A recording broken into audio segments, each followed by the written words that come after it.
ہر دور میں Peoples party کا میڈیا ٹرائل کیا گیا لیکن برداشت کیا گیا۔ آزادی صحافت کا مطلب یہ نہیں کہ فیک خبریں چلائیں۔ وزیر اطلاعات سندھ شرجیل انعام میمن کا شکوہ، خبروں میں ذمہ داری سے کام لینے کا بھی مشورہ۔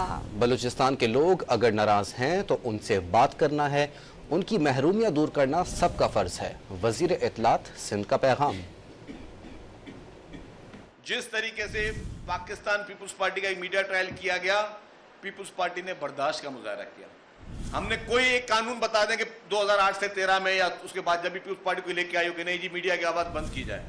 آپ نے جس کی پگڑی اچھالنی تھی تو اچھال دی، لیکن پھر جو ہے آپ نے اتنی تردید چلا دی، تردید کسی نے پڑھی نہیں پڑھی، لیکن جو آپ نے وہ وائرل کرنا تھا۔ تو اس لیے میری گزارش ہوگی کہ آزادی صحافت کی ہم مکمل طور پر حمایت کرتے ہیں، پر آزادی صحافت کا مقصد یہ نہیں کہ فیک سٹوریز بھی لوگوں پر تھوپی جائیں یا لوگوں کی کیریکٹر اسیسینیشن ہو۔ اگر بلوچستان کے ہمارے دوست جو ہے وہ کسی وجہ سے ناراض ہیں تو ہم نے ان سے بات کرنی ہے۔ وہ سب پاکستانی ہیں، وہ کسی وجہ سے ناراض ہیں، وہ ناراضگی ہم ان کے دور کرنا ہم سب کا فرض ہے۔